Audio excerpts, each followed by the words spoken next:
My name is Lynn Barton. I'm one of 4 kindergarten teachers here at Green Meadow Waldorf School. I'm also a co-chair of the Early Childhood Department with Lisa Miccio. My colleagues and I welcome you to this evening's Parent Evening. This is part 1 of a 2-part offering for parents about the journey from early childhood into the grade school. This evening we're going to focus on first grade readiness and what we call the 6-year-old change. So there'll be a number of presentations, beginning with a glimpse into development during the first 7 years, followed by a look at the 6-year-old change, then first grade readiness, then determining readiness, then supporting children in the summer between kindergarten and first grade. Then after a brief summary, we'll have a time for questions, and then a brief invitation to part 2. So each of you have an index card, and I think we got to talk to all of you, so please write down any burning questions that you have on it, and if you have any other questions that arise in the evening, jot them down so you'll all be ready to ask them during the Q&A. And I think that's it. So early childhood covers the span from birth to age 7. And so much happens during this miraculous time of life. And tonight we're going to take this quick journey through development in 3 different parts. And we'll start looking at these delightful and unique years, starting with Rebecca Ruof, who will take us from birth to 2.5. It's so nice to see all of you here tonight. Welcome. Thank you for coming.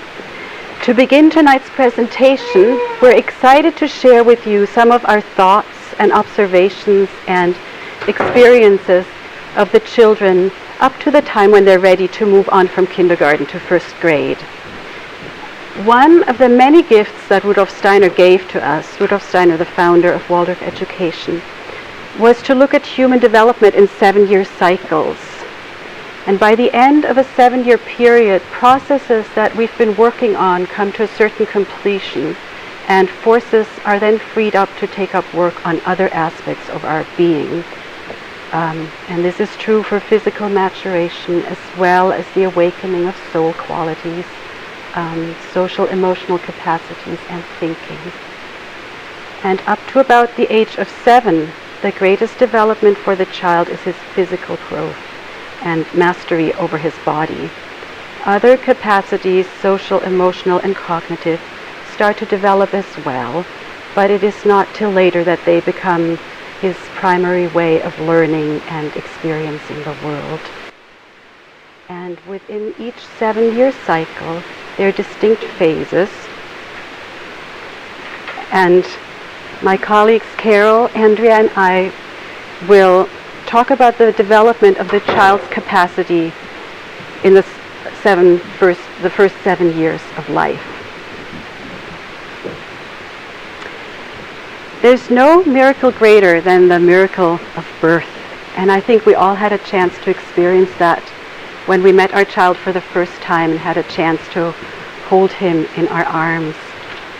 Many parents feel that preceding that moment, that there was an intention on the child's part, that the moment of conception as well as the moment of birth was chosen by this new being's wish to become a citizen of the earth. That in a way the will was already at work before birth. And one can feel awe and respect thinking of it in that way. When we look at a newborn baby, we can notice how large his or her head is in relation to the rest of his body. He spends the whole first year of his life learning how to free this head from the forces of gravity and carry it free and upright on his shoulders. The head is the part of the baby's body that is the most developed, whereas the organs are still growing and the limbs still move in an uncontrolled way. During the first year of life, the child discovers his body and learns to control its movements. We delight in each of the child's new discoveries and can experience behind it the continuation of this intention I mentioned earlier of wanting to be here.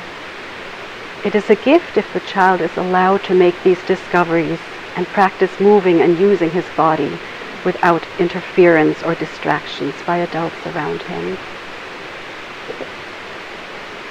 We go to the next slide. When given space and time, each baby will go through the same progression of movements before learning to walk. The discovery of his hands and feet and the delight in playing with them, rolling over from his tummy to his back, raising up his trunk and starting to crawl, and finally pulling himself into uprightness, are just a few examples. And it is the great wisdom of nature that each new physical development also becomes the foundation for later capacities.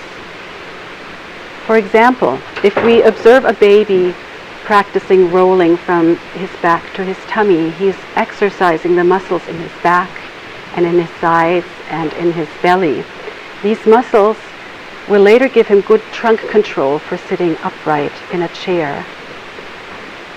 When we see a child crawling, besides moving from one place to another, he's also exercising eye focusing and tracking, and stretches the tendons in his fingers and the palms of his hand. All of these capacities are later important for learning how to read and write. We're fortunate that brain research is now beginning to recognize the importance of early movement development. Exercising each new movement also creates new pathways in the baby's brain, and never again is the potential for this as great as in the first 2 years of life. And like the development of movement, the development of speech also follows a pattern that is universal. Research has shown that the babbling sounds of a baby encompasses all language groups of the earth, and only gradually does the baby select the sounds of his own language. Eventually, the sounds that he does not hear in his environment fall away, and he begins to encapsulate meaning in single words and later in simple sentences. It is through language that the child can begin to form and express his thoughts.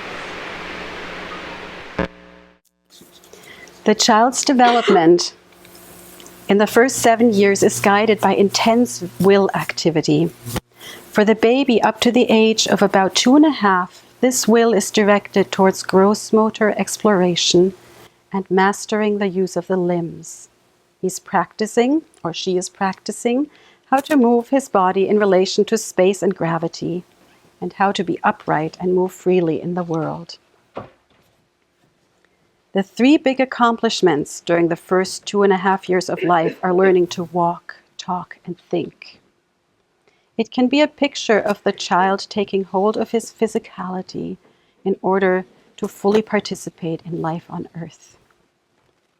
Even though gaining mastery over his body comes to a certain conclusion by 2.5, the child continues to exercise and refine his movements throughout childhood. The development of speech comes stronger into play after 2 and will awaken more and more complex and creative thinking, especially after 4.5. Many of you will remember experiencing a change in your child sometime between 2 and 3. Some children who were always very confident and independent might become clingy. Others might find every opportunity to do what we don't want them to do and test our boundaries and limits. This time is often referred to as the terrible 2s. If we observe carefully, we can observe a subtle shift in the child's awareness of himself and the world. This is the time when the child starts to consciously refer to himself in the third person and say I to himself. He might have already done that at an earlier point, but it's different now. He uses it more consciously and experiences it as something that separates him from the rest of the world. A baby still feels one with the world, and mommy or a toy are experienced as an extension of himself. That is why it is so hard to share for a very young child. By saying I am, the child also experiences you are, and this can be an expression of feeling separate and perhaps a little detached from what was experienced as a wholeness before. And with this separation often comes the wish to also be more independent. The child can now learn to dress himself and eat on his own. If he hasn't yet been toilet trained, this is often the time when he shows an interest in figuring that out. And there are many stories of children weaning themselves at that age. With this newfound physical independence, there comes a new interest in the world. However, to feel secure in his environment and with other people, the child needs to learn about the boundaries, both physical and social. He does this through testing, and it is our task to remain calm and firm during this sometimes stormy time, so that he can find his bearings in the world through this new consciousness. Often a child begins to express a greater openness and interest in meeting others during this time. He will be more drawn to other children in social situations, and it is almost as though he is now freed up from learning how to manipulate his body and can meet the world in a new way. This is the time when many parents feel that their child is ready for nursery. And my colleague, Carol Grieder, who teaches one of our nursery classes at Oak House, will now share with you some of her experiences and observations of the nursery-aged child up to the age of about 4.5. So. Thank you, Rebecca, for this excellent presentation of the child up to about 2.5 years of age. And I will speak about the development of the child between the ages of 2.5 to about 5.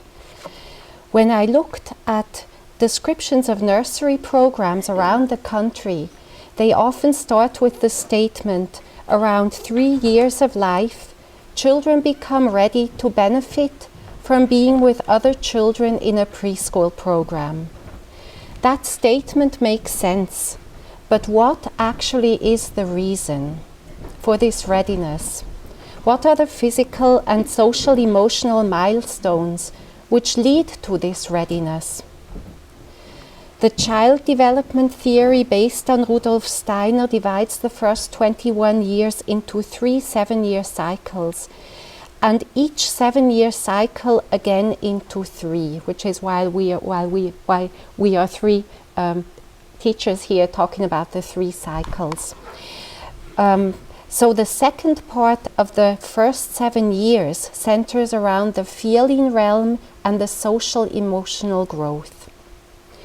Generally, when the neurologic development which an infant and toddler goes through has reached a certain level of completion, and the child has found uprightness, has begun to put thoughts into words, and has gone from saying to naming to talking, has for the most part accomplished the process of toilet training and is in control of their elimination, and has begun to say I.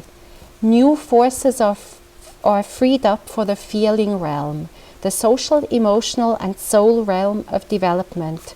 And at this stage, the child becomes ready to be in a preschool setting and benefit from working and playing with a larger group of children. This generally happens sometime around the age of 2.5 to 3 years of age.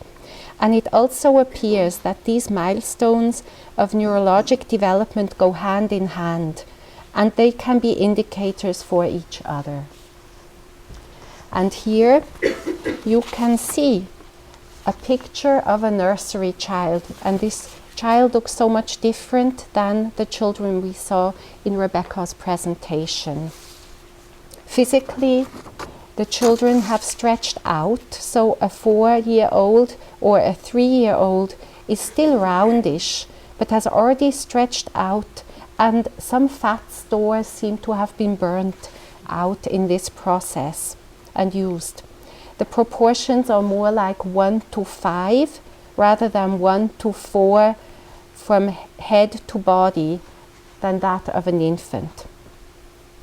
I will be speaking a little bit about developmental milestones with examples from the nursery about how those milestones might look.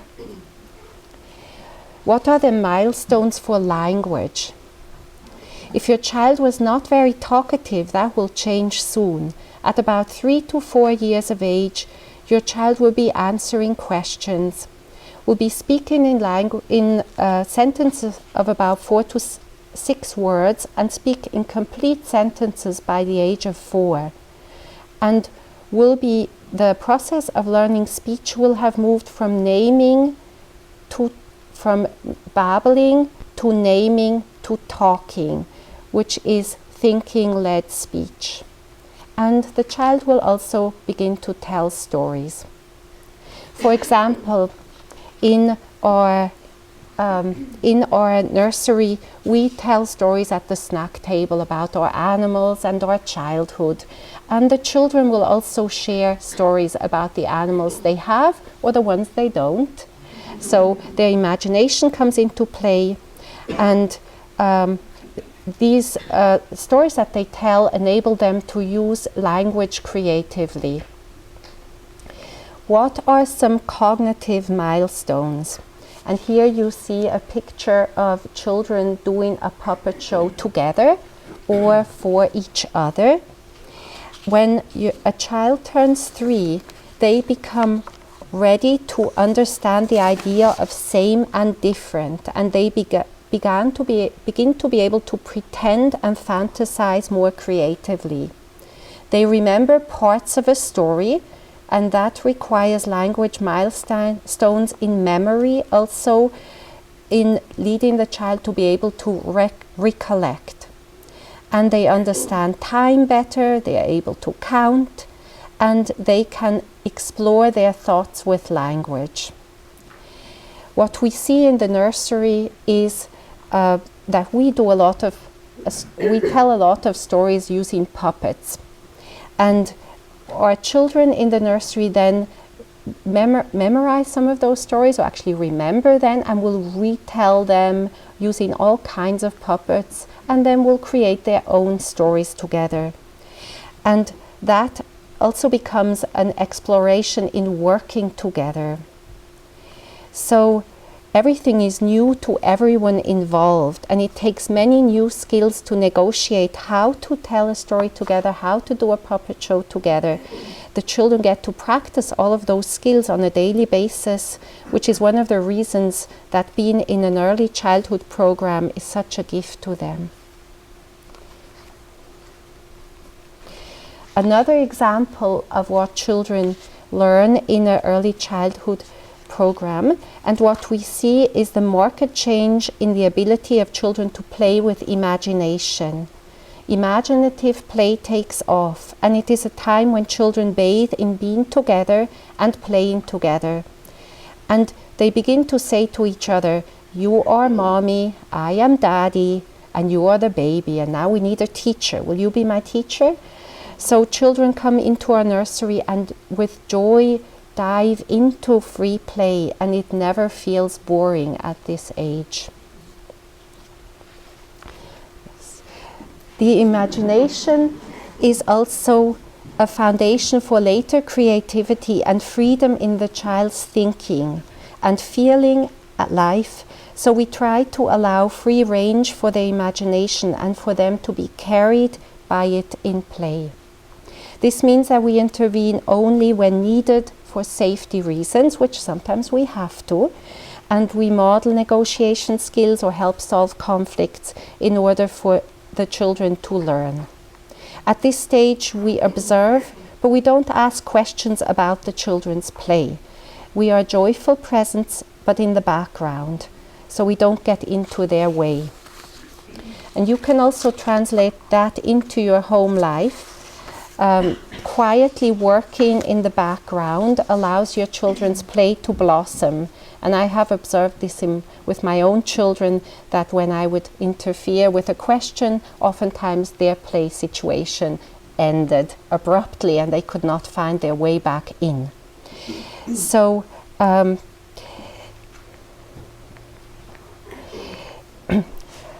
what we see at this age is that the imagination seems to awaken with the reaching of the milestones we spoke about before.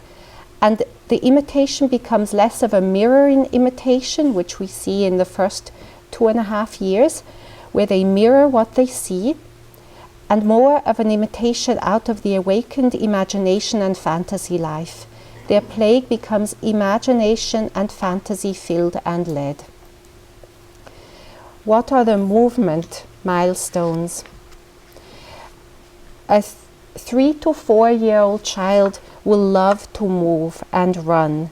They walk up and down stairs alternating feet, and that's something you can observe. The very little children will take one step and need to move both feet. A little bit older children, 3-year-olds, will be able to walk up and down using alternate feet. They're able to walk forward and backward easily and bend over without falling. And here you see children running, and an example from our nursery is that children love to run. Oftentimes they spend some time in the sandbox outside playing, and then a child will say, "Let's race." And they will start racing. Sometimes all of the children are racing around and around. And an interesting observation is that often it's the youngest ones who will fall more frequently, and luckily they're smaller, so they have less far to fall and they easily pick themselves up and begin to run further. So we see a lot of that, and those are wonderful gross motor movement opportunities. What are fine motor skills? Your children are becoming much more and more nimble, and at this point in development your children will learn how to more easily handle small objects like scissors and knives to help you cut vegetables and apples for applesauce. Draw a person with 2 to 4 body parts. Dress and undress without your help. And here you can see some of the very early drawing skills, and in the first picture you just saw the explorations of the hand with colored crayons and enjoying the process. And here the child is already bringing some imagination onto paper.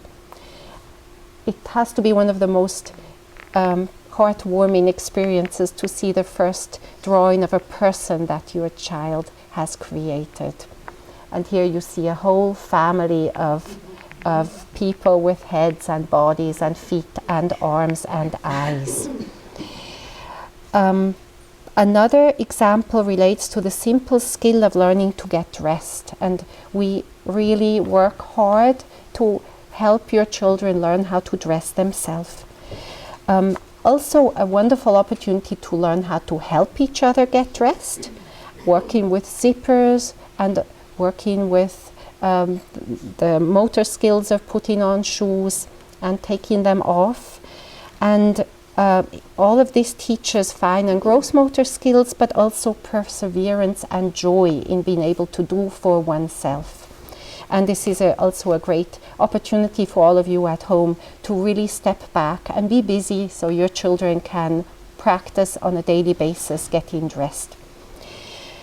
So how does a nursery early childhood environment nourish the children during these ages? As you see, children during these ages begin to work and play out of joy of being together and working through imitation, which is the primary way young children learn. So we might draw together, we might paint, we might bake bread, we might wash dishes and bowls or sweep the floor, we're outside. But all of this happens out of the joy of being together in this particular age. The activities we do nourish also their awakening imagination and their free play. And free play is the work of childhood, where children learn to be together, to work together, and where the work of childhood encompasses all of their skills: thinking, memory, fantasy, imagination, gross motor and fine motor, and social emotional skills. At the snack table, and you can see a child here enjoying their snack, which is an early childhood family meal which we share together. It stands out most clearly how we how this setting offers nourishment to non-cognitive skills. We all eat together, and so children learn to wait until everyone is served, until the candle is lit, and the blessing is said. They help serve each other. They listen for each other and for adults. They share stories, and they stay seated as a group. And the skills which they learn can't be underestimated. Those skills are reverence, curiosity, conscientiousness, impulse control, and perseverance. There's a huge learning curve during that age, and when a teacher gets up in the beginning of the nursery year, children might get up and follow the teacher into the kitchen just out of imitation, and after a while they have already learned to actually be able to stay seated, and it might only be the youngest one who would jump up and run along. There's a growing body of research which supports so-called non-cognitive skills, and which has researched those skills that are learned in very early childhood and in the preschool settings. And they have been able to prove that those skills have long-lasting effects on the children's success in life. Longitudinal studies have shown relationships to those skills learned in preschool to the effects later in life. And now we move to the kindergarten years, and Andrea will be speaking about the kindergarten child. I'm a kindergarten teacher, but I'm also a mom. I have 3 of my own children. They're all in their 20s now. Actually, one's going to be 30 on Saturday. Can't believe it. So I always enjoy hearing these developmental milestones that the children go through, because it's an opportunity for me to reach way back and remember those times in my own life when I watched my children go through them. They were wonderful times. So I'm going to speak a little bit about the children ages 5 to 7 years of age. And Carol has described how children ages 2.5 to 4 have a new self-awareness and find a joy in being in a group and associating with other children. Having established basic physical and verbal skills, they can invite others into their life of imagination and invention. There's an image that I want to offer to you for these children that are moving from 5 to 7. In grade 1 in a Waldorf school, the children begin their handwriting exercises with form drawing. And they draw a line and they draw a curve. And the line and the curve are the 2 forms that make up all the letters of our alphabet. And I like these images of these 2 forms because as human beings, I think our bodies also are made up of lines and curves. And when I think about these children that are moving through these ages in early childhood, I look at the child from ages 5 to 7 and I see them moving more out of this curved, rounded, whole body and world where the membrane between the outer world and the inner world is very, very porous. It's this big round hole in these younger children that Carol and Rebecca have been describing. And these other children, as they come into 4.5 and 5, they start to lengthen in their bodies. They become more directed in purpose in their activity. And they grow more clarity about what's happening in their inner life and what it is to be separate in the world. So to me, it's a little more linear. So there's this wonderful image of this line and this curve that we have and embody in our physical being, and that we go on a process through early childhood of moving from this great round oneness to something that's clear and direct. Around 2.5 to 3, the child has a new sense of self and of others, but still the membrane is very porous, and this young child still gathers up the world like a ball of snow. You know, when you're rolling a ball of snow, it just collects whatever is there under it and it rolls along. And that's how these young children are, just sort of gathering up everything in the path of their life. And there's not a lot of separation there between the body and the inner life of feelings and thinking. Then around age 5 years, this child begins to carry the world more inside of himself, with a very slowly growing separation of himself and the world. It's a very slow growing separation. Actually it comes to a certain culmination at the age of 9 and then again, 12, and we see it further on as we get older. We see this in a big increase in their self-regulation, how they can wait their turn, use language for more social problem solving rather than their body, and they can also pause before entering into activity. How do we see this more in the child's physical body for these 5 to 7-year-olds? Well, they distinguish themselves in a number of ways. Now I'd like you to look at your own hands. So just really open your hands and really look at your own hands. And if you look at your hands and you see in the palm how the palm is carved out. There's a nice curve there in the palm. And if you look at children that are younger than 5 or so, it's usually padded and round in there, full. Now look at your own digits and exercise your fingers, and you see how distinct they are, how distinct your fingers are. But if you look at some of those wonderful slides that Rebecca had of these younger children, even some of Carol's, there's a lot more padding. There's not this distinction that you find. And so it's this lengthening out of the body that creates these wonderful distinctions. The arch in the foot, the waist carves out, the curve in the spine. They start losing teeth and they grow molars. Also in their internal organs, they go through a growth and change in the shape and development in the internal organs between 5 and 7. Children ages 5 and 7 years old are in a stage where the skills that they've gained earlier, walking, speaking, are leading them to a sense of mastery, and this sense of mastery with their manual and body skills. A 5-year-old will learn to ride a bike, begin to swim, climb higher, enjoy jumping from higher places, can catch a ball with 2 hands, and they can give away and receive with some feelings of generosity. In general, this 5-year-old child has interest in learning manual skills, cutting vegetables with a real knife, using real tools, simple sewing, and they may establish their handedness, really become more right or left preference. 6-year-olds are really moving towards this element of mastery of these practical skills, and they carry out a sequence of steps in a process, quite a lengthy sequence, actually.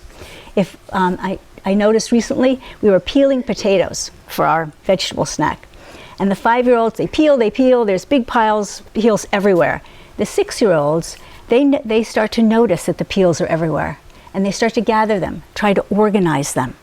So here we have the same activity, but there's a very different relationship to the whole process of it between the 5 and 6-year-old.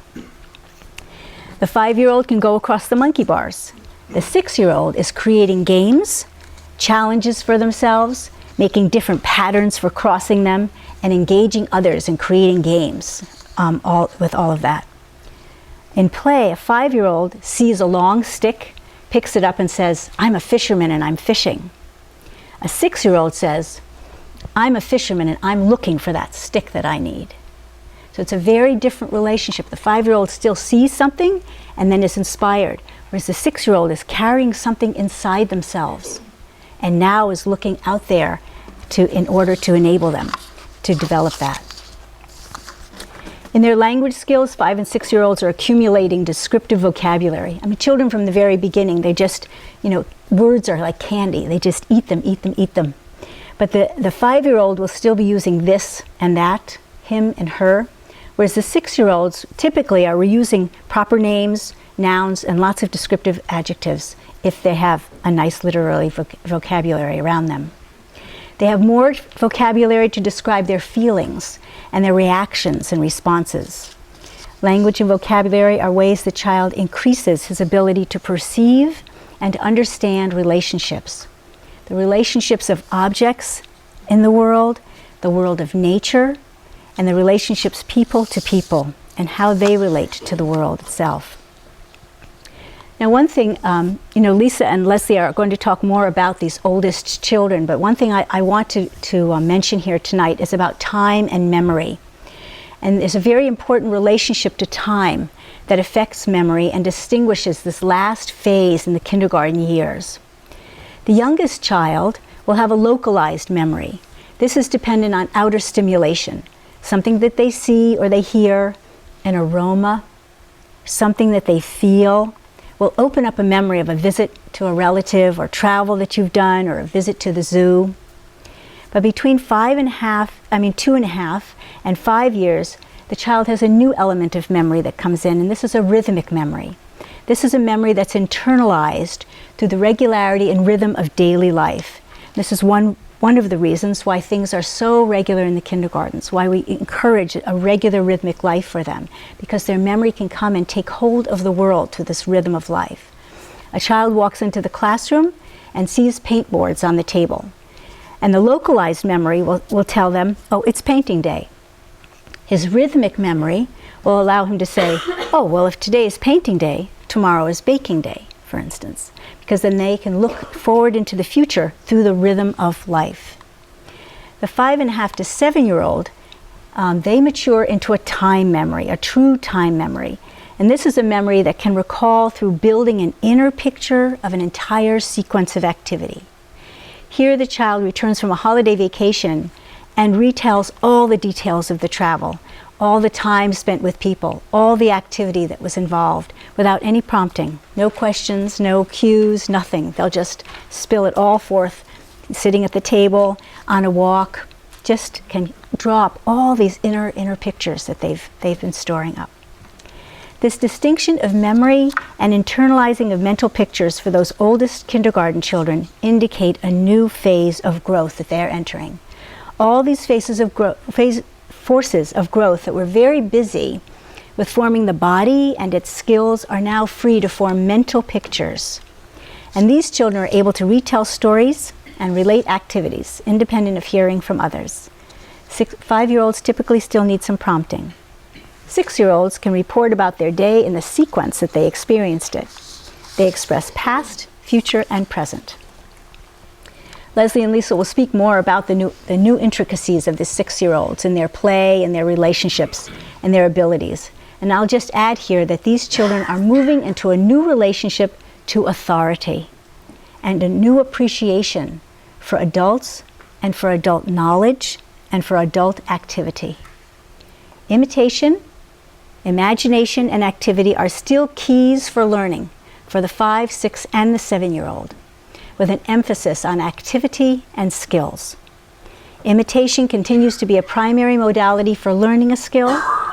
Social graces are achieved more through imagination that appeals to the feelings, to the roles of characters from stories, or examples of others that they admire. Their thinking is developed through being given permission to create and invent out of the constructs of their own thinking and their own imagination, and out of what they are compelled to still imitate, and out of their newfound feelings of themselves and others and the world of adult activity.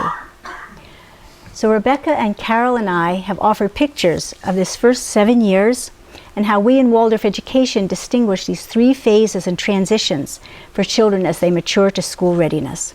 So I welcome Lisa, who's going to talk a lot more about the 6-year-old in and of itself.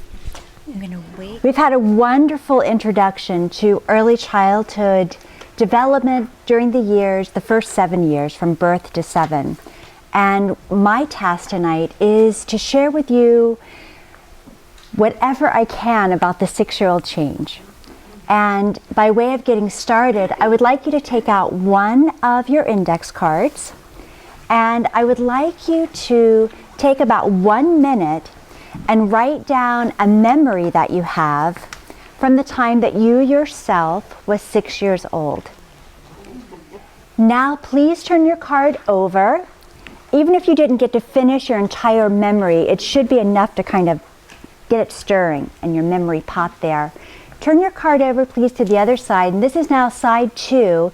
And if you would please write down a memory of an interaction that you had with your parent or even a teacher from the age of either 9, 12, 15, 18, or 21.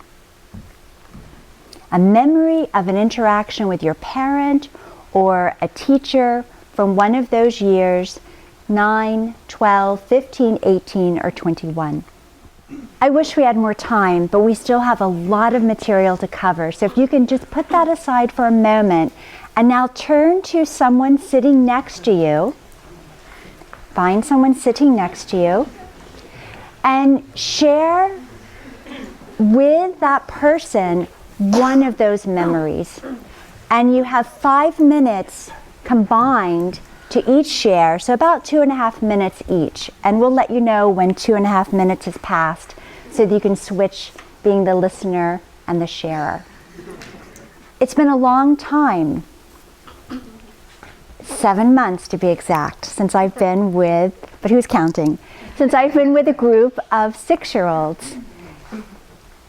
And when I started to prepare for tonight and thinking about 6-year-oldness and the 6-year-old change, the first memory or experience that came to mind was the day that my dear son Taylor, my older fellow, said to me, "Mommy, you're not the captain of my ship." He was 6, and I thought to myself, "Honey, we don't have a boat. What are you talking about?" But he let me know many times over a period of months that you're not the captain of my ship. We're going to fast forward now in time to the year that Taylor was 15. Didn't call me mommy anymore. Instead, that day he said to me, "Mom, I'm not you and I'm not dad and I don't need a mommy anymore." You hold on to that thought too. And we're going to now look at a diagram that my dear colleague Miss Barton drew for us for this evening. And as we look at this, I want you to think about your memories and think about what was shared with you, with your partner.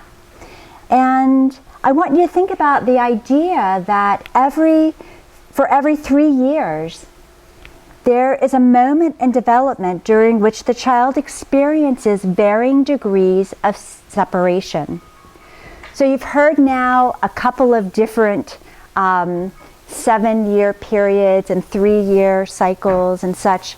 This isn't to be confused with what Carol referred to before, dividing the first 7 years into 3s.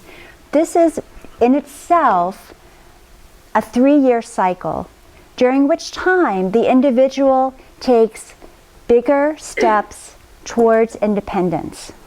We start immediately at birth, right? When the baby is born, the baby separates from the physical body of the mother. You've heard a lot about the nursery age child and what happens around age 3 is a moment where the child for the very first time refers to him or herself as I. They start to look outside the home and become interested in playmates. And for many of them, it's the first time that they come to school. They come to nursery. Then we have the 6th grader who leaves the kindergarten and goes into 1st grade. We have the 9-year-old who leaves early childhood. It's the last time before they start celebrating double-digit birthdays. If you've had a 12-year-old, I don't have to tell you much about that. But 12-year-olds enter puberty and they leave childhood altogether. 15-year-olds, they leave the lower school, they go into the high school. At 18, many of us left home to go to college or start our first jobs. 21, 22, we really left home at that point. So as we continue to talk about this period of the 6-year-old change, I want you to still have this picture in mind that there is a cycle that happens every 3 years, during which time the individual takes greater and greater steps towards independence. So when we look at the 6-year-old and we ask ourselves, what is going on? What is this 6-year-old change I keep hearing about? And where did my loving little 5-year-old go? Think about some of this, and we'll come back to it. And then Leslie's also going to talk about some of this also in context with 1st grade readiness. As children move through these cycles, these 3-year cycles, They may experience antipathy, especially after the 9-year-old change. However, for the 6-year-old, this new stage or steps towards independence is noted more by a growing ability to stand apart.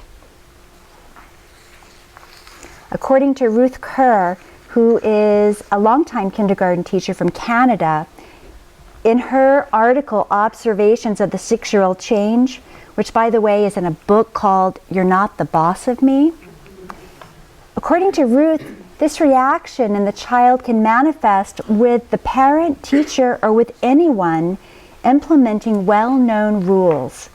It is a necessary development because it helps the child to separate more and more and to begin meeting the world on his or her own. Well, it may be necessary development, but like many things that are necessary, like root canals, it's not painless. It's not always fun. By the way, the 6-year-old change is often referred to as the first puberty and the first adolescence. And that's because during that 6-year-old time, part of the change is propelling the children to try out different behaviors. So very often we see them in the kindergarten trying out behaviors that look a lot like the behaviors we see in the high school. They do a lot of hanging out. They do a lot of kind of slouching and posturing while they're chatting the whole playtime away. They just talk and talk and talk and talk. They can try to shock us with their use of bathroom words. And they can get really kind of cliquish out of a desire to want to pair off into little groups and be a little bit selective about who they're hanging out with. And they can also become very sardonic and really dig their heels in. I mean, yeah, you're not the boss of me, right? You're not the captain of my ship. There's an attitude with that and a body gesture that comes with it. They also can get very silly and very giggly and a bit flighty as they struggle to really understand these new changes that are happening in them. It's kind of bubbling up. And you can see that in some of the silliness and the fidgetiness and the flightiness. Across the board, one of the most common behaviors of children in the 6-year-old change is a desire to be the boss. And they can spend almost their entire playtime deciding who's going to be first boss, who's going to be second boss, who's going to be third boss, fourth boss, fifth boss, sixth boss, and so on. And like adolescents, during this time of expanding consciousness, they can also become quite critical in a way that your dear little 5-year-old never ever was. They're quick to point out your faults and your mistakes. And God forbid you say the wrong word in a story that they're used to hearing a certain way. They can also do a lot of eye rolling and kind of huffing, stomping their feet. In the kindergarten, we meet these behaviors with a lot of love and a lot of patience. We get to practice that voice that you all hear us use a lot, you know, that matter-of-fact voice that we use, as we lovingly remind them that it is our job to be the boss. And we assure them that your teachers do know all the rules. And my favorite, we will remember our kindergarten ways. Especially if you want to go to first grade. No, I don't say that. But I feel it sometimes. It's important, though, while they are trying out these new behaviors, that we give them something to push against. And it requires a lot on our behalf. I remember, you know, they're not always going to display behaviors that are filled with a lot of bravado. There are children who stew inwardly and become very melancholic during this phase. And I remember a child who was in my kindergarten who was a delightful, happy, skippy child, and suddenly as her 6th birthday approached, She began crying herself to sleep every night and clutching her doll, and her mother was just beside herself. And she's in your class now, Liz. And she came to me and said, I don't know what's going on. She's crying every night. She's holding her dolly. And when I ask her what's wrong, she just says to me, I don't know how to play anymore, Mommy. I don't know how to play. I've forgotten how to play. So as all of this other stuff is going on, these new capacities are welling up in them. Andrea spoke about some of these abilities.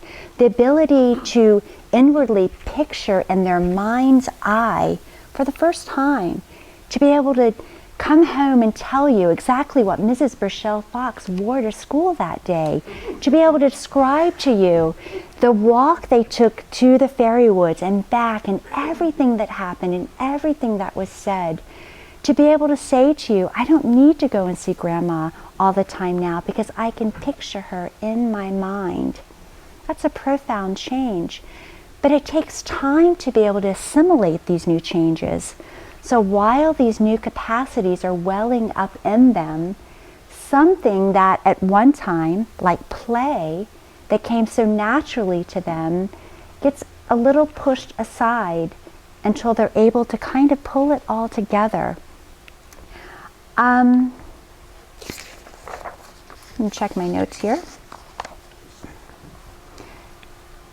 During that time when a child is experiencing that degree of sadness, you can also have a child who has come to school very happily, since parent-child and nursery, suddenly arrive at school clinging to Papa's leg like a vine and not willing to let go and come into school. And of course we know once Papa leaves, that child is happily playing and fully engaged, but it's hard to convince Papa of that when she won't let go of his leg. When your children start to complain about not wanting to come to school because it's so boring and they're so mean there and nobody likes me and I don't have any friends, that's the time when you as parents need to open a dialogue with your child's teacher, because together the two of you can really tease out what those emotions are really expressing, what's really going on here. And you can build a picture of the child, a complete picture that combines both your observations at home, your experiences at home, as well as the teacher's experiences at school. And you can start to develop this inner place inside of you that silently sends this message to your child that I see you, I see who you're becoming, and I love you and all that you're becoming. And you can provide them with the support that they need, kind of like being a rock in the rushing, roaring rivers of this tumultuous time, just by expecting it, anticipating it, not letting it rock you, but really being there for them to push against and to pull apart from. Can also be very painful, not only for the child, but for the parent, when our children start taking these steps towards independence. And it's good to be mindful of that yourself, because literally they are pulling apart from us, and they continue to do so until they eventually, well, hopefully do move out onto their own. But it's painful. Those are the true growing pains, by the way. You really feel that stretching and that pulling. And again, it's a good time to partner with your child's teacher, because she, or we don't have any he's here, but she has seen that many times over and can provide you and your family with the support that you need to make it through the 6-year-old change and to get ready for what's coming, which is first grade. And with that, I'm going to turn over the next part of our presentation to Leslie Burchell-Fox, who is a teacher in our kindergarten. I just have to say, I'm in awe at my colleagues, and I feel so lucky to be a part of this faculty as I listen to them speak, and I just think I am just so grateful to have all of you in my life, and to be able to come to work every day and work with these amazing people. It's just great. So yes, you're all here. Now comes the time. What is readiness? What do we mean by school readiness? I have to say, readiness is the best possible condition to realize potential. And education is all about helping our children realize potential. So all the examples and signs of readiness that I'm going to give you are not by any means meant to be a checklist, but simply a support or a platform of understanding, so that you can really have a genuine discussion with your child's teacher about your child's readiness. As educators, we look at many aspects to indicate school readiness, not just the particular age of your child.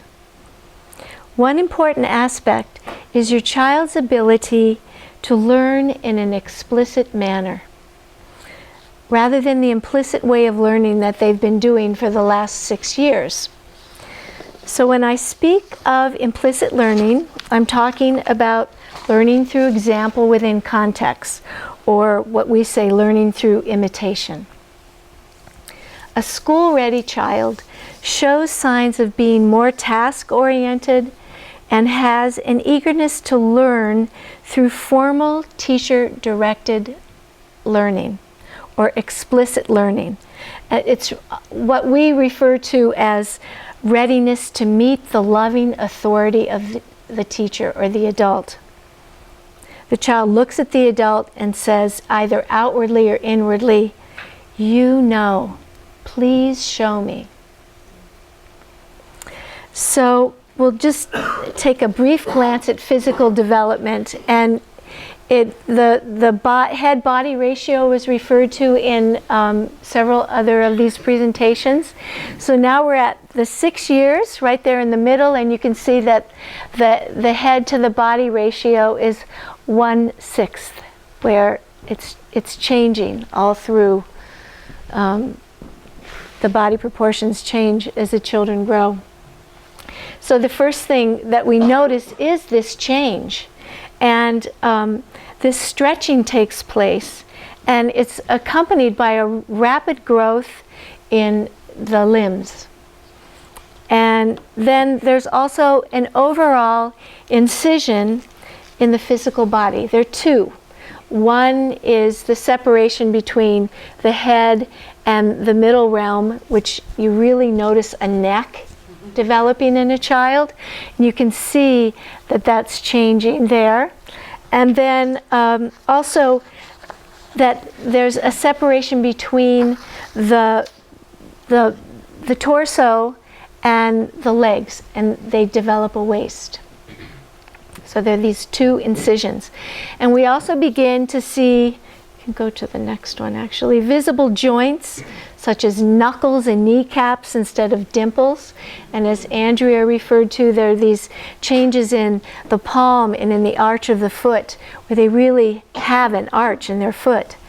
And facially, the baby features begin to disappear.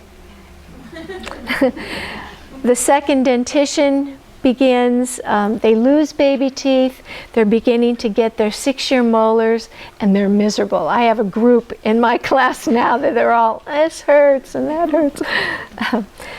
Overall, certain physiological readiness is necessary in terms of coordination, fine and gross motor skills, and balance if children are to start with formal schooling. And my colleague Andrea will speak a bit more about that in determining readiness.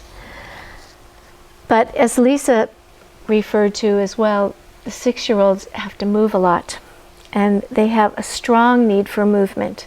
So they're climbing, balancing, swinging, walking long distances, really challenging themselves. And all this movement enhances the physiological readiness that's needed. I've heard it said that the ability to walk a straight line is necessary in order to think a straight, clear thought. So what's happening in the social emotional realm? Greater self-consciousness. Boys often tend to become very demanding. You recognize that, right? And girls may do that too, but they often become much more shy. Teasing happens. Boys like to have more physical contact games, roughhousing. And children will prefer friendly eye contact from adults, relatives, rather than giving them a hug or a kiss when you see them. They're just, you know. They also develop a strong feeling for the needs of others, and they begin to develop deeper friendships. They have a growing awareness of authority evidenced in their games. Mother May I, Simon Says. They like to play dog and owner games. So I have a classroom of children walking around with leashes on their wrists. Wild animals who need bosses to tame them. They can also visualize their play. They really don't need objects, as Lisa referred to earlier. They'll just sit and discuss what they will do, and that really indicates this ability to separate inner concept, their inner world, from percept, the outer world. And they like to role play a lot, mommy and daddy, big sister, baby, pilot, all those things. They know and are beginning to share the attention of their teacher, and they wait for their turn, and they'll follow instructions and carry through a task or an activity, and they're not unduly dependent on a security item like their thumb or a blanket, things like that. Children's drawings and paintings at this age, we talk a lot about that because they're amazing to look at how they develop. And Carol showed some of the earlier ones where you just saw this motion. But now you begin to see twofold symmetry, right and left, the balance. Their houses have symmetry, windows, doors, chimneys. There's a balance to what they draw. They also have a balance in the arrangement of color, and there's some more amazing that they will draw these diagonals and then, you know, consciously create patterns with them. There's an awareness of above and below by showing sky and earth. Look at this. This is just, and they will spend 25 minutes, 30 minutes carefully drawing this kind of symmetry. Horizontals, diagonals, in windows, doors, sidewalks. It begins to show that they're seeing this dimensionality in their perception. And often, we look for houses and people to be resting on the earth because that's what they're doing too. They're beginning to come onto the earth. And in painting, we begin to see that they've moved from pure spontaneous color experiences to attempting forms and special effects. And they get very frustrated because they will create these forms and then in this wet medium it all disappears very quickly. In the areas of willing and feeling and thinking, we can observe many changes. So another way of looking at willing is the development of intention. They seek purposeful work. They apply their movements to solving problems and solving tasks. They have a strong need to challenge their movement, and they have greater stamina and energy, but they often become clumsier. They fall out of their chairs, they trip over things, they run into doors. It never ends. They also show consciousness for goals in their activity. So they'll want to keep something and put it in a special place so that it can play with it tomorrow. They love to run errands or lead the class on a walk. They can sustain a task through using a conscious effort of will, and they're willing to practice it over and over again. They get up on the monkey bars, they fall. They get back up again. They want to keep practicing until they finally have achieved it. And they get badges of courage, we call them, the blisters that they get on the palms of their hands from crossing the monkey bars. They have a growing awareness, and they're often frustrated by this, of the difference between their inner intention and the outer result. And you'll just hear them say, I can't do it. This isn't working. They want to rip up the papers. And they also express an inability to know what to do with themselves. I'm bored.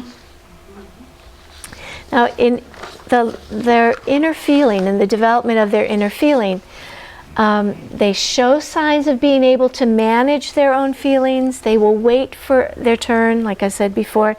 They love to wrap up objects and give them to others. This is my gift to you. There's something about what is within me I want to give to you. And they show that by wrapping it up. They love to whisper and have secrets.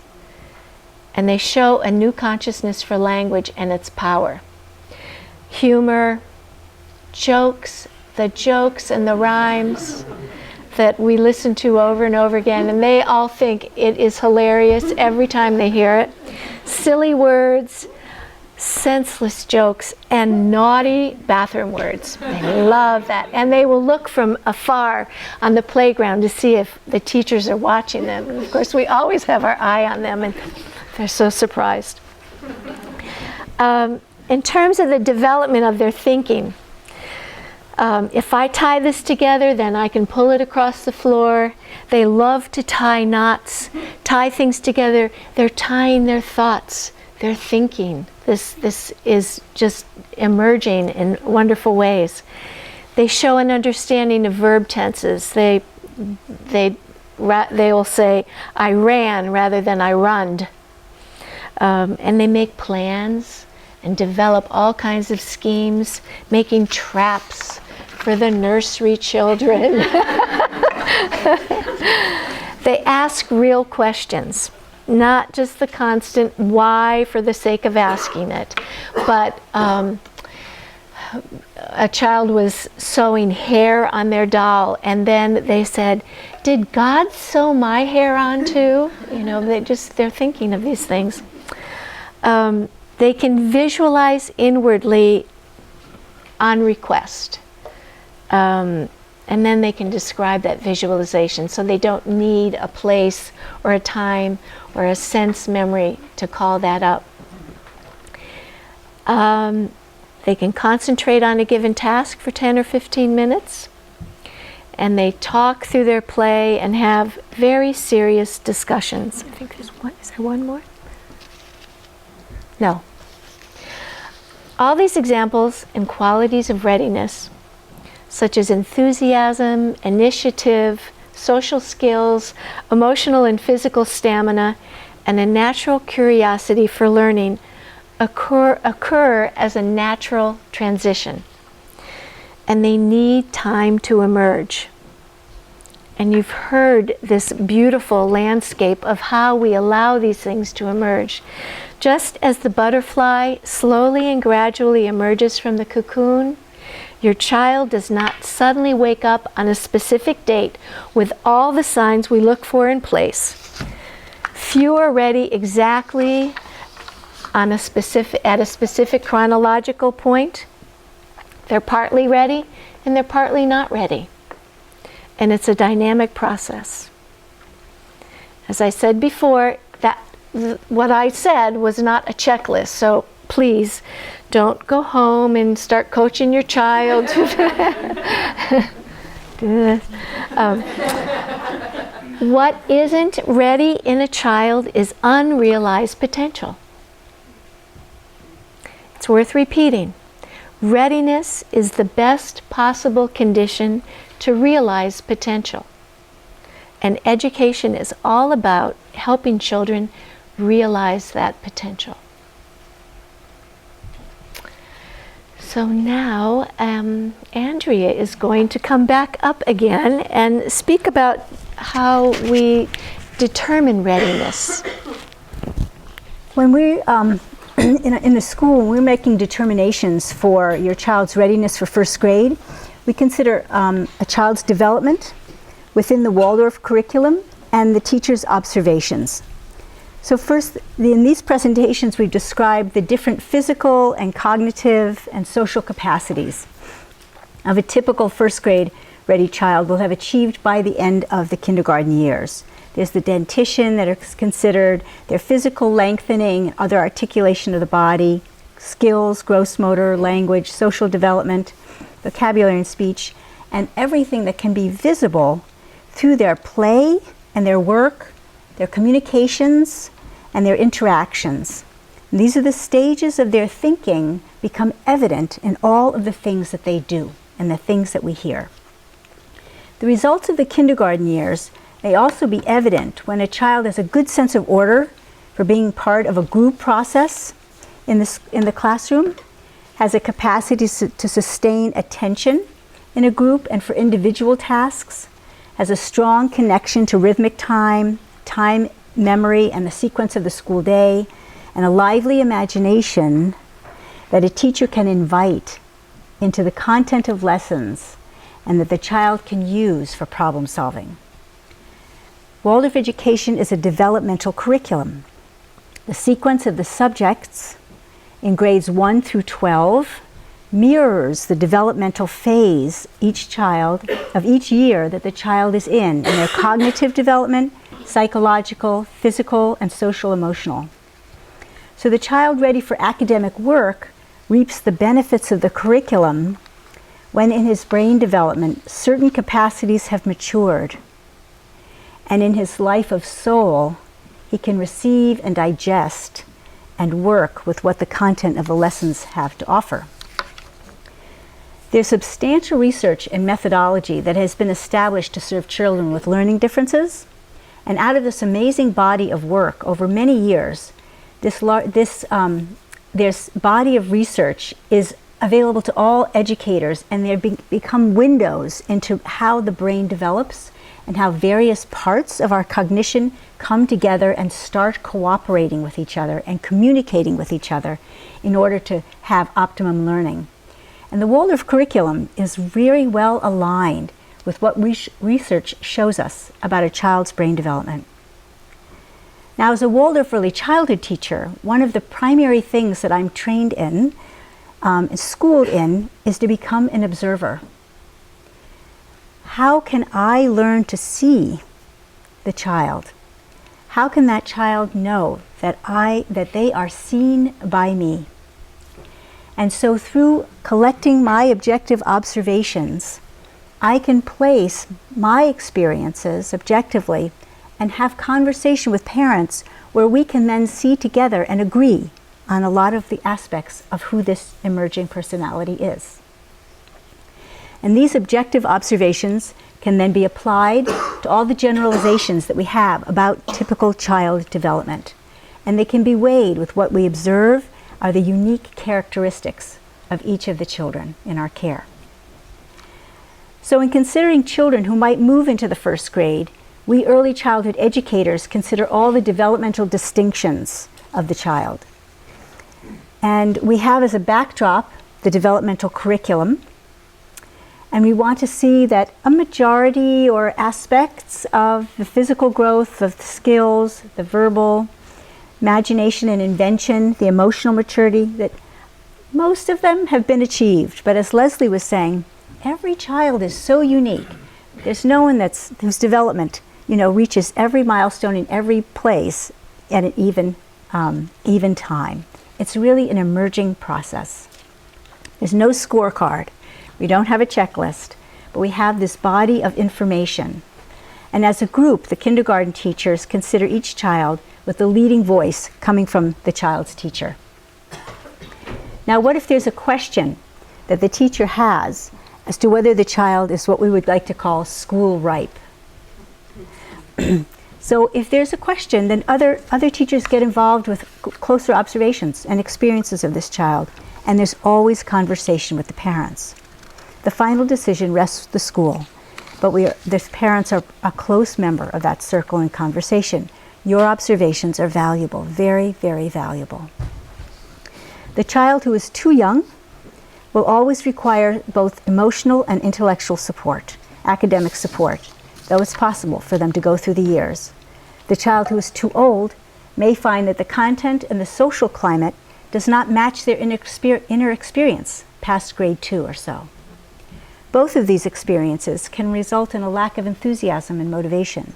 And school and education should have daily moments of joy, and this is our goal in trying to determine a child's ripeness for first grade. Will they be able to bring that joy into the years ahead? So in the Waldorf schools, there's also a large body of work in Waldorf education and resources now available for kindergarten teachers and grade teachers for making these determinations. There's been a lot of work done by specialists in our schools who have given us certain exercises and ways of observing and ways of describing children in order to have conversation together. And so we have available to us this whole body of work, which agrees with current research-based child development and offers us cues for our observations. So we combine all the factors of typical development and then who this individual child is. And then we make our determination. We have our certain age cutoffs that parents are familiar with, and those are always considerations. Who are those children in those last months of that age cycle? And so we take all of these things into consideration when we look to how we would move a child ahead.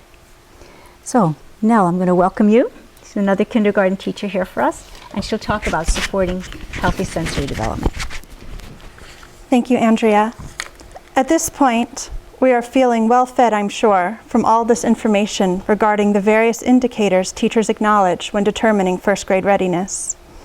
It is indeed a gift to have a circle of educators so thoroughly committed to the task of supporting each individual child. As a parent of a kindergartner, I truly appreciate this thoughtful process of observing each child. I say observing because it is not our intention that any parent leave here tonight with a keener awareness of what a first grade ready child looks like, acts like, and moves like, and thus embarks on the process of helping a little one become first grade ready. It is our intention to serve each individual child through the various unfolding stages of his unique development process. In my class, we recently grew paper white bulbs in our moss gardens. The children were able to easily appreciate the value and beauty of each green bud emerging, then growing into a stalk, ballooning with a little bud, and finally blossoming, each one at their own pace. The beauty of the entire experience was enhanced by the diversity of each plant being true to their own growth rhythms. We all trusted that our bulb would grow and flourish. While we were very excited when the first little plant budded, and when one for a day or two was much taller than the others, we were equally enamored by the power sleeping within the ones that were able to keep themselves small for a spell. "How is that one staying so small? Where is all the water going?" one asked. "It's just waiting," replied her unworried owner. "When it is ready, it is going to jump up like a surprise and grow and grow." And indeed, each one did. As the bulb's caretakers, while we didn't interfere, we aided in the process of their development through our careful tending and nurturance. As parents, while we realize nothing can be gained, and indeed much can be lost through the premature coaxing of children toward milestones, there are certainly many ways we can support our children's healthy sensory development. Included in the green folders you will each receive at the end of our evening, you will find a list of activities which support healthy sensory development. Some examples are skipping around in a circle, swinging on a tire swing, sliding, going hand over hand at the monkey bars, tree climbing, somersaulting, scooter riding, jumping rope, crawling under furniture, jumping over a rod, rolling down a hill, stirring and kneading dough, wet felting, hammering, sanding, grinding grain, the list goes on. Many of these activities support the integration of the right and left hemispheres of the brain. It is imperative that a child cross his or her midline prior to engaging in formal academic instruction. Skipping, jumping rope, hand over hand at the monkey bars, even crossing the arms over the chest, all create pathways in the brain which support this process. If a child begins an activity, such as reading, before this milestone is reached, the child will more than likely learn through sight reading, memorization, and this can be very difficult to unlearn once integration has occurred. Integration could be supported, but it should not be rushed. For example, in my mixed-age kindergarten, if I cross my arms during circle time, the older ones will follow suit, while the younger ones cannot yet connect their visual interpretation of the activity to their own movements, and I might see something like this, which is just as it should be. We will all achieve these developmental milestones when the time is right. We want a true and accurate assessment of each child's readiness for formal academic instruction. Nothing is achieved if we move too speedily ahead. In many Waldorf kindergartens, there is often an ongoing project which aids the transition process for the first grade ready child in particular. Perhaps it is the sewing of a doll, the creation of a garden, constructing a sailboat, or something else that might take a time frame from several weeks to even months. In addition to all of the sensory and proprioceptive activities just outlined, it is significant for the first grade ready child to engage in an ongoing project such as the ones mentioned. It can be very transformative. Another example from my own teaching is that historically I have allowed my rising first graders to choose material at the end of the school year with which they can construct a simple backpack or a lunch bag. I ask that this project be completed over the summer with the aid of their parents. These ongoing practical projects really meet children who have or are going through the 6-year-old change.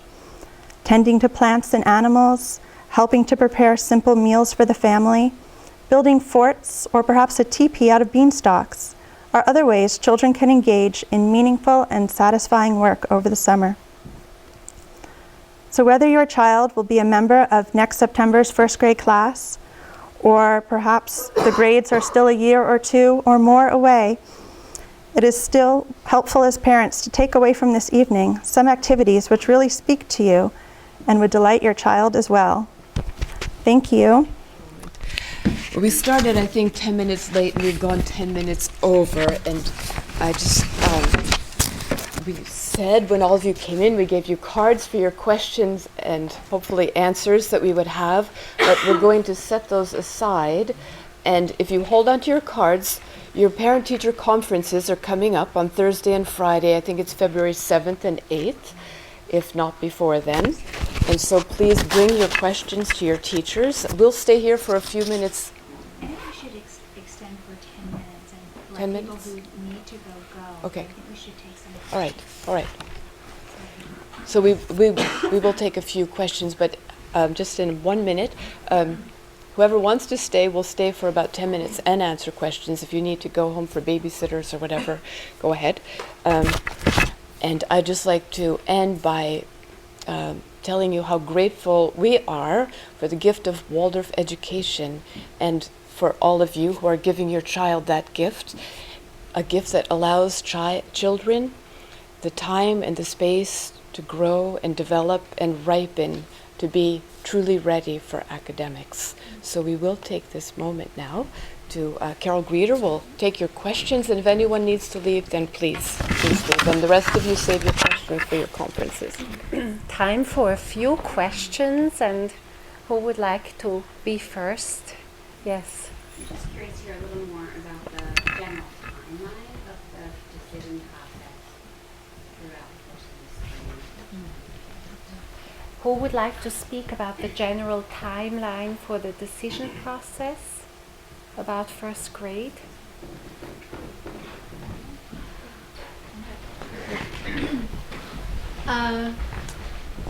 So,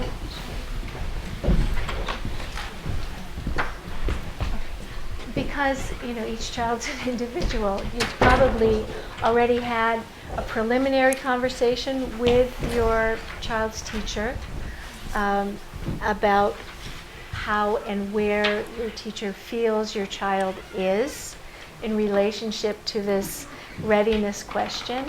There are clear guidelines for the cutoff date that we use, which May 31st, I like to say, June 1st, I think it says in our paperwork.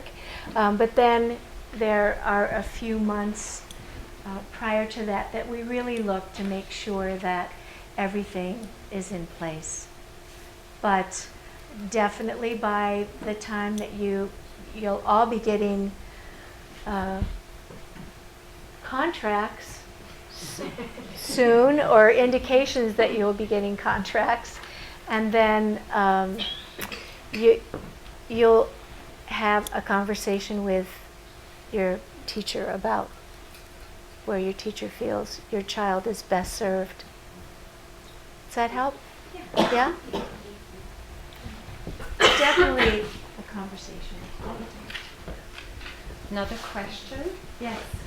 Can you spend about a minute telling us what's it like in first grade? Because all I know is what it's like in kindergarten, right?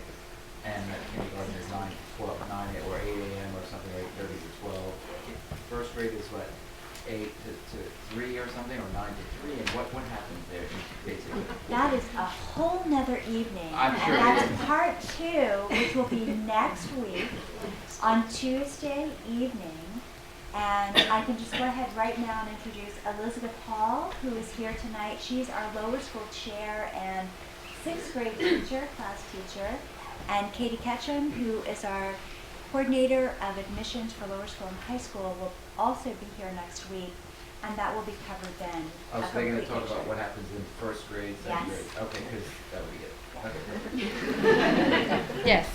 I already found out that my son, he's like born on June 7th, and that means the way that it works out, you would have 1 year of preschool and 3 years of kindergarten before going on to first grade. He's obviously very young, and just somebody who's about to send somebody off to think about what on earth somebody can do for 3 years in a row in kindergarten. That's that's sort of my concern. Yes.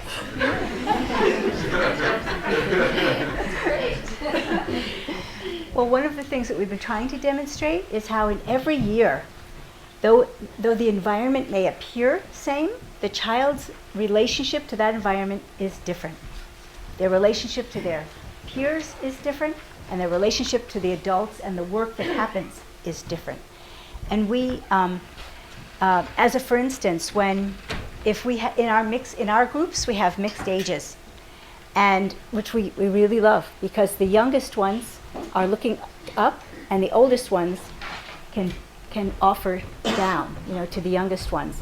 And we will take a single activity, like bread baking, right? We all bake bread in our kindergartens, or we bake, or we make things and cook. And the youngest ones are all about process, and they've got their hands in the dough, and they're doing all kinds of things with it. I take out the rolling pins, and maybe they roll around the floor or off the table with the little ones. But those older ones bring this big purpose. So what are they doing? It looks similar, but they're doing very different things to address where they are in their development. And it's the teacher's job to make sure that each age has the challenges that they are looking for. So I hope that can answer your question. I think we have time for one more question, one more urgent question.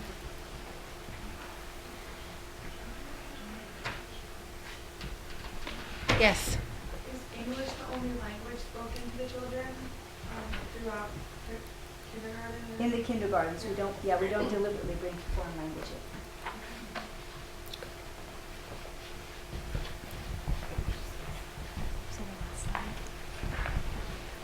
So as I already mentioned, next week we'll have part 2, and in that meeting you will be introduced to the grades. There'll be a presentation by Elizabeth Hall and perhaps another 1 or 2 teachers from the lower school, and this is what you have to look forward to. This is this moment of leaving early childhood, leaving the nursery and kindergarten, and entering into first grade. So thank you all for coming out tonight. Make sure you get your green folder on the way out. Take some of those burning questions into your parent-teacher conferences.